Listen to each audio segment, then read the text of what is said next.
Drejtoria e Forcës së Posaçme Operacionale e Policisë së Shtetit ka finalizuar një tjetër aksion të rëndësishëm kundër krimit të organizuar, duke vënë në pranga një shtetas shqiptar të shpallur në kërkim ndërkombëtar. Operacioni çoi në lokalizimin dhe arrestimin e Arjan Rokaj, 40 vjeç, banues në Vlorë, i cili kërkohej nga autoritetet italiane për trafikim të lëndëve narkotike.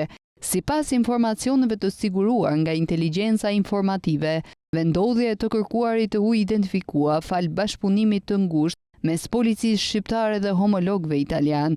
Drejtoria e përgjithshme e Policisë së Shtetit organizoi operacionin në Vlorë, duke ndërmarrë masa të kujdesshme për të shmangur çdo rrezik që mund të sillte kapja e këtij personi të dyshuar. Arjan Rokaj ishte në kërkim ndërkombëtar që prej vendimit të gjykatës së Brescias në Itali, e cila e kishte dënuar atë me 8 vite burg për përfshirje në trafikimin e lëndëve narkotike. Pas arrestimit të territorin shqiptar, ai pritet të ekstradohet në Itali për të vuajtur dënimin e dhënë. Procedurat e ekstradimit do të kryen nga Interpol Tirana në bashkëpunim me Interpol Romën.